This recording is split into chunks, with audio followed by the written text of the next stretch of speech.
بسم اللہ الرحمن الرحیم۔ السلام علیکم۔ آج کی ویڈیو کا ٹاپک ہے درود پاک کی اہمیت، اس کی فضیلت کے بارے میں بیان کروں گی کہ درود پاک کی کیا اہمیت ہے، کیا فضیلت ہے، اس کے پڑھنے سے انسان کو کیا حاصل ہوتا ہے، اور اللہ اور رسول کی نظر میں درود پاک کی کیا اہمیت ہے۔ قرآن پاک کی آیت مبارکہ سے بھی آپ کو درود پاک کے بارے میں بتاؤں گی کہ درود پاک کی کتنی فضیلت اور کتنی اہمیت اللہ کی نظر میں ہے،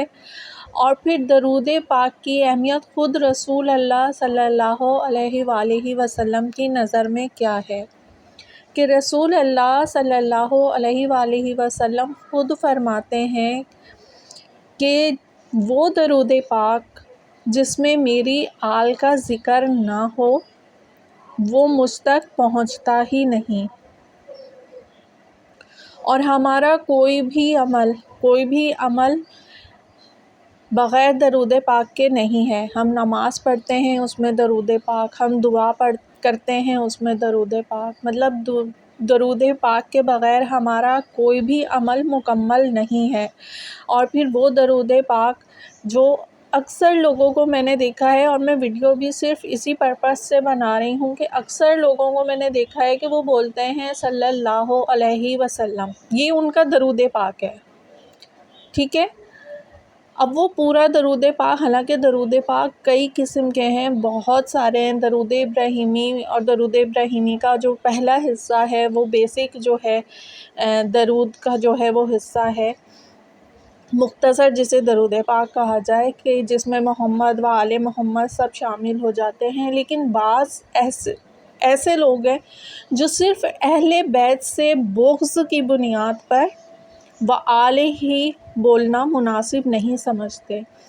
تو ایسے لوگوں کی محنت کیسے اکارت جاتی ہے۔ ظاہر ہے کہ وہ نماز پڑھ رہے ہیں یا دعا کر رہے ہیں یا کوئی وظیفہ کر رہے ہیں، کوئی عمل کر رہے ہیں، تو کوئی بھی عمل ایسا نہیں ہے جو درود پاک کے بغیر ہو۔ لیکن اس میں اگر آپ اس طریقے سے درود پاک پڑھ رہے ہو کہ اس میں محمد کی آل کا ذکر نہیں ہے، تو وہ نہ تو درود پاک اللہ پاک پہنچتا ہے، نہ وہ رسول پاک تک پہنچتا ہے درود پاک۔ اور یہ میرے الفاظ نہیں، یہ خود رسول اللہ کے ہیں، اور میں آگے ویڈیو میں آپ کو قرآن پاک کی آیت سے بھی آپ کو بتاؤں گی۔ تو اہل بیت کی محبت جو ہے وہ ناپاک اور نجس دلوں میں نہیں سما سکتی ہے۔ یہ وہ پاک محبت ہے جو صرف پاک دلوں میں ہوتی ہے۔ نہ آپ زبردستی اس کی محبت کسی کے دل میں ڈال سکتے ہیں، نہ آپ اہل بیت کی محبت کو زبردستی کسی کے دل سے نکال سکتے ہیں۔ یہ وہ محبت ہے جو اللہ کی طرف سے اپنے خاص بندوں کو حاصل ہوتی ہے۔ تو میرے نزدیک تو بہت سے ایسے لوگ ہیں جو صرف دوسروں کی دیکھا دیکھی یا سنی سنائی اپنے جو ہے وہ اچھے اعمال جو ہے وہ اکارت کر رہے ہیں، انہیں بیسک چیزوں کا علم ہی نہیں ہے، انہیں جو جس طرح کی تعلیم دے رہا ہے وہ اسی طرح سنتے ہیں اور پھر عمل کرتے ہیں۔ ایک تو قسم یہ ہے لوگوں کی کہ وہ نادان ہیں، انجان ہیں، ان کے پاس کوئی صحیح انفارمیشن دینے والا ہے ہی نہیں، تو وہ اس طرح کے ناقص جو علماء ہیں یا جن سے وہ تعلیم وغیرہ دینی حاصل کر رہے ہیں، وہ ان کو صحیح تعلیم دے ہی نہیں رہے، تو ایسے دلوں کو پھر اللہ کہیں نہ کہیں سے ہدایت دے کر راہ راست پر لے آتا ہے۔ انہیں کہیں نہ کہیں سے کوئی بات یا کچھ ایسا اللہ کی طرف سے غیبی مدد حاصل ہو جاتی ہے کہ وہ بھٹکے ہوئے راستے سے نکل کر سیدھے راستے پر آ جاتے ہیں۔ لیکن افسوس کا مقام صرف ان لوگوں کے لیے ہے کہ جو سب کچھ صحیح جانتے ہوئے بھی بھٹکے ہوئے ہیں، جن کے دل نجس ہیں، ناپاک ہیں، اس لیے ان کے دل میں اہل بیت کی محبت نہیں سما سکتی، اور وہ اپنے زبان سے اپنے دل سے اہل بیت کا ذکر یا مکمل طور پر درود پاک محمد و آل محمد کے الفاظ کے ساتھ ادا نہیں کر سکتے، یہ وہ نجس اور ناپاک دل ہیں۔ اور اہل بیت کی محبت وہ محبت ہے جو صرف پاک دلوں میں بستی ہے۔ اب آپ دیکھیں درود پاک کے کتنے فضائل ہیں، میں آگے آپ کو ویڈیو میں بیان کر رہی ہوں، لیکن مجھے صرف افسوس ہوتا ہے ایسے لوگوں پر جو آپ اتنی محنت کرتے ہو، اتنی نمازیں پڑھتے ہو، اتنے وظیفے کرتے ہو، لیکن آپ کی ایک مسٹیک جو ہے وہ آپ کی ساری محنت پر پانی پھیر دیتی ہے۔ جیسا کہ حضرت رسول خدا صلی اللہ علیہ وآلہ وسلم کی ذات مقدس تمام بنی نوع انسان کے لیے اللہ تعالیٰ کا سب سے بڑا انعام ہے، ٹھیک ہے؟ وہ رسول صلی اللہ علیہ وآلہ وسلم وہ پیغمبر ہیں جنہوں نے بھٹکی ہوئی انسانیت کو نجات و ہدایت کا ایک ایسا روشن راستہ دکھایا جو رہتی دنیا تک ہر زمانے اور ہر دور کی تمام ضرورتیں پوری کرنے کی صلاحیت رکھتا ہے۔ لیکن افسوس ہے کہ اس دور میں بھی ایسے جاہل لوگ موجود ہیں جو اس روشنی کے ہوتے ہوئے بھی اندھیروں میں ہیں۔ ابن آدم کی عظمت کا اس سے بڑا ثبوت اور کیا ہو سکتا ہے کہ باری تعالیٰ نے ان کے درمیان ایک ایسی ہستی کو ظاہر کیا ہے جو اپنی ذات اور صفات کے اعتبار سے اللہ تعالیٰ کی بہترین تخلیق اور اشرف الانبیاء والمرسلین ہے۔ اللہ پاک نے آپ صلی اللہ علیہ وآلہ وسلم کو رحمت العالمین بنا کر اس دنیا کے لیے روشنی بنا کر بھیجا۔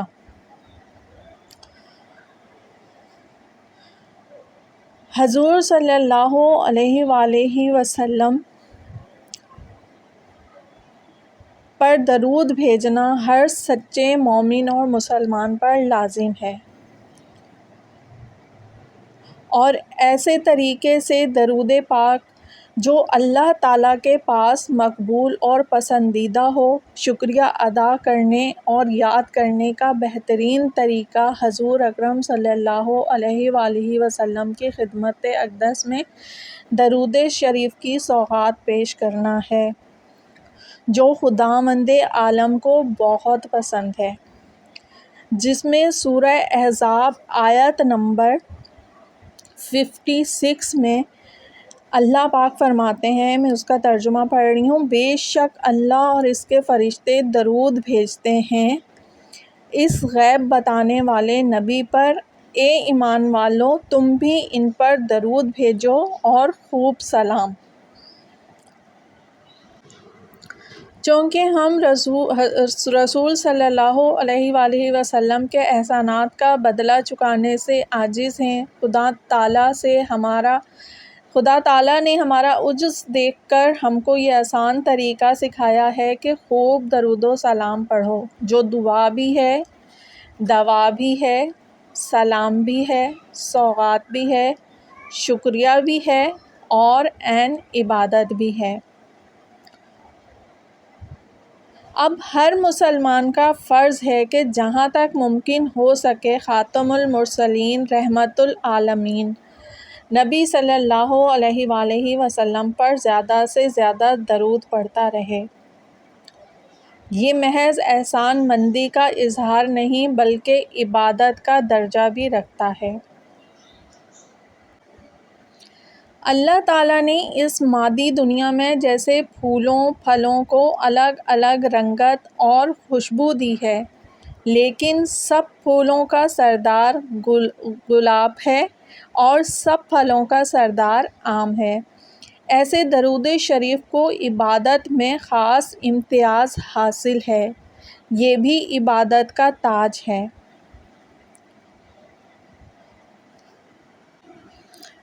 اللہم صلی علی سیدنا محمد وعلی آل سیدنا محمد وبارک وسلم۔ اے اللہ رحمت بھیج اپنے پیارے حبیب صلی اللہ علیہ وآلہ وسلم پر اور آپ صلی اللہ علیہ وآلہ وسلم کی آل علیہ السلام پر اور برکتیں نازل فرما اور بے شمار سلام بھیج۔ یہ تو ہو گئی درود شریف کی اہمیت اللہ پاک کی نظر میں۔ اب خود رسول اکرم صلی اللہ علیہ وآلہ وسلم نے درود شریف کے بارے میں کیا فرمایا ہے کہ قیامت کے دن میرے سب سے زیادہ قریب وہ شخص ہوگا جس نے سب سے زیادہ مجھ پر درود پاک بھیجا ہوگا۔ اور ایک اور حدیث میں فرمایا کہ اصلی بخیل وہ شخص ہے جس کے سامنے میرا ذکر ہو اور اس نے مجھ پر درود نہ بھیجا ہو۔ پھر ایک اور حدیث میں آپ صلی اللہ علیہ وآلہ وسلم فرماتے ہیں کہ دعا اللہ تعالیٰ سے حجاب میں ہے جب تک مجھ پر اور میرے اہل بیت پر درود نہ بھیجا جائے۔ ابھی تو درود پاک کی اور بہت زیادہ جو ہیں وہ فضائل ہیں اور فضیلتیں ہیں، اگر میں ان کو بیان کرنے بیٹھوں بہت لیندی ویڈیو ہو جائے گی، لیکن اتنی سی ویڈیو بس صرف ان ناپاک دلوں کے لیے کہ جن کی دلوں میں اہل بیت کی محبت نہیں سما سکتی، اللہ ہدایت دے ایسے لوگوں کو، اگر انہیں ہدایت مل سکتی ہے تو۔ بحق محمد و آل محمد اللہ پاک آپ کا، ہم سب کا، اہل بیت کو جو دل سے چاہتے ہیں ان کو سب کا ایمان پر جو ہے وہ خاتمہ بالخیر ہو۔ اپنی دعاؤں میں یاد رکھیے گا، مجھے بھی ویڈیو کو لائک اور شیئر کر دیجیے گا اگر پسند آئے، اور چینل پر اگر نئے ہیں تو سبسکرائب کر دیجیے گا۔ شکریہ۔